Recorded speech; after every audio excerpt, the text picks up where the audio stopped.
अभी अब आते हैं सियासी बात पे। चुनाव का माहौल है, अभी बिहार में विधानसभा चुनाव होने वाला है, तो सभी पार्टियां अपना उससे तैयारी में लगी हुई है। तो अभी जो मौजूदा सरकार है, नीतीश कुमार जी की सरकार, और अपने जो क्षेत्र के विधायक हैं, मंत्री जी विजय कुमार चौधरी जी, तो इनसे आप मुतमईन हैं या इनके क्या? जी जी, बहुत बहुत बढ़िया। देखिए, इलेक्शन जब आता है, लोग वोट डालते हैं, ईवीएम का बटन दबाते हैं या बैलेट से। अब तो बैलेट से नहीं होता है, अब तो ईवीएम का बटन दबाते हैं। असल इस बात को समझना होगा कि आखिर बटन हम दबाते क्यों हैं। लोग जानते नहीं हैं, बस जाके बटन दबा दिया, कमल छाप पर, फलां छाप पर, तीर छाप पर, लालटेन छाप पे दबा के चले आए। लेकिन दबाने का मकसद क्या है, क्यों दबाते हैं? असल मकसदियत को समझना होगा। तो दबाना इसलिए बटन है कि अभी से जो 5 साल सरकार मौजूदा है, उसकी या तो हमको हिमायत करनी है या मुखालफत करनी है। अगर हिमायत करनी है तो वो जिस पार्टी से उसका जो इंतखाबी निशान है उस पर बटन दबा देंगे तो उसकी हिमायत हो गई। या फिर उसकी हिमायत नहीं करनी है तो दूसरी जिस पार्टी की हिमायत करनी है वहाँ बटन दबा देंगे। तो हिमायत का भी जो हिमायत करने का कुछ बुनियाद होना चाहिए। तो अभी मौजूदा नीतीश कुमार की सरकार जो है, यहाँ बुनियाद है, ऐसी बात नहीं कि नहीं है बुनियाद। यहाँ बुनियाद ये है कि जो बिहार में तरक्याती काम हुए हैं वो एकदम रोज़े रोशन की तरह वाज़ेह है। सड़क, पानी, बिजली, जो बुनियादी चीज़ें हैं, पानी, जल, नल जल या फिर और भी मसाइल हैं, सब का हल हो रहा है। बहुत सारे उसूल बनाए जा रहे हैं तरक्याती कामों के लिए। तो ये तो एक बात है ही। दूसरी बात यह है कि इस बुनियाद पर हिमायत करनी चाहिए नीतीश कुमार की। दूसरी बात यह है कि अभी हम विधानसभा क्षेत्र सायंजन में हमारा घर है, हमारे विधायक हैं विजय बाबू। तो हम पूरे बिहार के आदमी से सवाल एक है मेरा कि किसी एक विधायक का नाम ऐसा बता दे, कोई भी आदमी जो अपने वोटर को, अपने क्षेत्र के आदमी को, जनता को, लोगों को बाय फेस और बाय नेम पहचानता हो। बहुत बड़ा चैलेंज है जी। एक नाम, ये विजय बाबू को छोड़ के एक नाम बता दे किसी विधायक का, किसी एमपी का या किसी भी नेता का जो अपने क्षेत्र के, यहाँ तो वार्ड मेंबर अपने क्षेत्र के का जो एकदम छोटा सा दायरा होता है उसमें सारे लोगों को नहीं पहचानता है, लेकिन विजय बाबू 80% लोगों को पहचानते हैं बाय फेस और बाय नेम। इसके साथ ही उनका पटना का आवास अपने क्षेत्र के लोगों के लिए 24 घंटा खुला रहता है। आप जिस परेशानी में हो, आप 24 घंटा आपका खुला रहेगा। आप जाइए, अपना मसला रखिए। आप नहीं जा सकते हैं, आप उनके मोबाइल पर, उनके टेलीफोन पर कॉल कीजिए, रिसीव होगी, बात होगी। बात नहीं होगी तो कॉल बैक आएगा, फिर आप अपनी बात रखिए। इससे बड़ी बात क्या हो सकती है। और फिर इस मुद्दे पर आदमी हिमायत न करेगा तो फिर क्या करेगा। इसलिए हम लोगों की पूरी हिमायत है उनके साथ। काम की बात किया जाए तो अपने क्षेत्रीय विधायक का काम, जिस पे लोग वोट दें उनको, क्या अब बता सकते हैं? काम क्षेत्र में काम जो है वो मजमूई तौर पर किसी पर्टिकुलर का काम नहीं होता, सरकार का काम होता है। तो सरकार का ही काम तो है आपका नरघोगी हॉस्पिटल। आप पटना जाने से बच रहे हैं, परेशानी हो रही थी। एक बड़ा काम मेडिकल कॉलेज है, कितने लड़के फैज़याब हो रहे हैं। कॉलेज है ना भाई, वहाँ से डॉक्टर, इंजीनियर, नर्स सब निकलेगा, फिर जहीं तहीं नौकरी करेगा अपनी जगहों पर। तो ये कम बड़ी बात है। एक नंबर पे तो यही काम आ रहा है।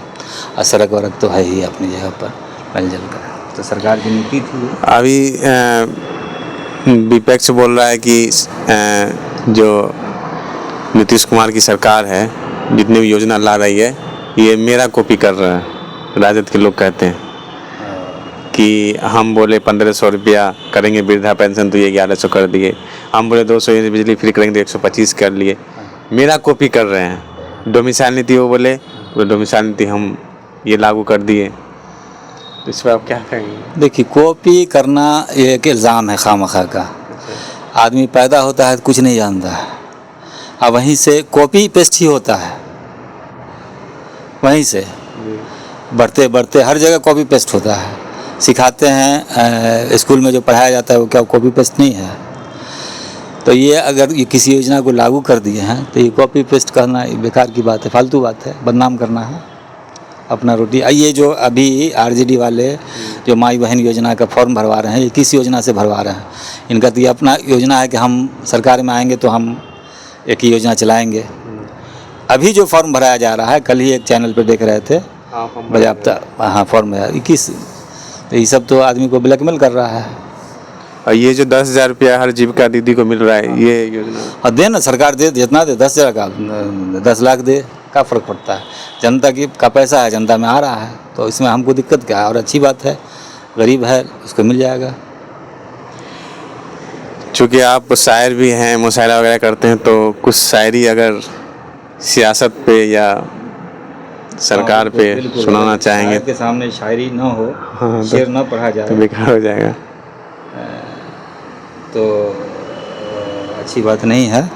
अभी हम देख लेते हैं, एक नज़्म है, कुछ अशार हैं जो मौजूदा हुकूमत से मुताल्लिक़ है। इसमें उनके काम भी आ जाएंगे, क्या क्या काम उन्होंने हुआ है बिहार की हुकूमत, जी बिहार हुकूमत में, और हम शुक्रिया भी अदा कर लेंगे। वो यूँ है कि खुदा की ये हम पर इनायत हुई, खुदा की ये हम पर इनायत हुई कि जदयू की कायम हुकूमत हुई, चराग़े मोहब्बत जला हर तरफ, अख़ूबत का भी गुल खिला हर तरफ, हुकूमत जो बदली तो बदली फ़ज़ा, तरक्की की सूबे में आई हवा, सड़क रोशनी अस्पतालों मकां, करें कितनी चीज़ों का आखिर बयां, अंधेरा था हर सू उजाला हुआ, ज़मीं पर कमर जैसे उतरा हुआ, न खौफ़े जराइम न दंगा का डर, है रातों में जनता का जारी सफ़र, मोहब्बत भरोसा खुलूस व वफ़ा, रियासत का मौसम है खिलता हुआ, ताल्लुम को यकसर फ़जीलत मिली, पढ़ाई की बेहतर सहूलत मिली, मदारिस की तजदीद कारी हुई कि दुल्हन हो जैसे संवारी हुई, जो वादे किए थे मुकम्मल हुए, कड़ी धूप में सर पर बादल हुए, दयारे गरीबां को छत मिल गई, उम्मीदों की दिल में कली खिल गई, जवानों को रास्ता अमल का मिला, गरीबों के हक़ में हुआ फ़ैसला, बुज़ुर्गों की पेंशन बढ़ाई गई, सहाफ़ी से क़ुर्बत दिखाई गई, हुआ सिनफ़ नाजुक को हासिल वक़ार, निज़ाम हुकूमत पर हम हैं निसार, चलो फिर से मिल के इरादा करें, तरक्की की राहें कुशादा करें, हिमायत का दानिश इआदा करें, नीतीशी हुकूमत से वादा करें, मोहब्बत है तुमसे मोहब्बत रहेगी, इलेक्शन में पूरी हिमायत रहेगी। एक लास्ट सवाल, अगर अपने क्षेत्र के जो सायंजा विधान क्षेत्र के जो लोग हैं, खासकर अपने मुस्लिम कम्युनिटी के, उनके लिए उर्दू के लिए और सियासी दोनों के लिए क्या आप मैसेज देना चाहेंगे? मैसेज तो उर्दू के लिए ये तो है कि उर्दू की तरफ तवज्जो फरमाएं, सारे लोग अपने बच्चों को पढ़ाएं, स्कूल में भेजें। अभी एक बात और छूट गई इसी दौरान कि मदरसा बोर्ड से जो भी मदारिस हैं, हम बात करेंगे इस पर कि मदरसा का जो निसाब है वो स्कूल से ज़्यादा मजबूत निसाब है। वही चीज़ है जो स्कूल का निसाब है वही मदरसे का है, इसमें और ज़्यादा है अरबी फ़ारसी दीनियात, तो उससे ज़्यादा ना मजबूत है हमारा निसाब।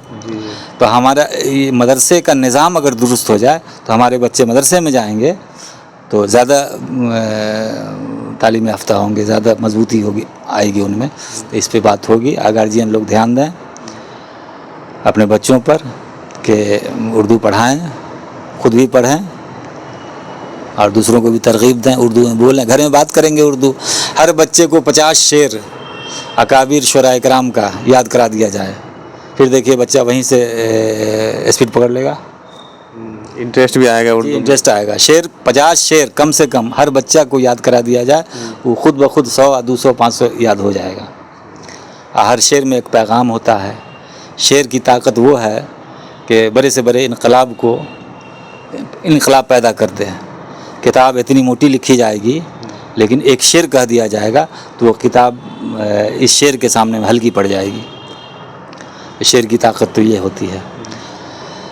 तो पढ़ाया जाए बच्चों को। सियासी तौर पे क्या मैसेज? सियासी तौर पे, मजमूई तौर पे तो मैंने कहा कि जो काम की बुनियाद पर वोट करना चाहिए तो नीतीश कुमार बेहतर हैं, काम के बुनियाद पर दिया जाना चाहिए। संजय विधानसभा क्षेत्र मैं विजय कुमार चौधरी, बिल्कुल एकदम वन साइडेड विजय कुमार चौधरी। ये थे असरार दानिश साहब, जो अंजुमन तरक्की उर्दू के अध्यक्ष भी हैं और सामाजिक भी काफ़ी काम करते हैं।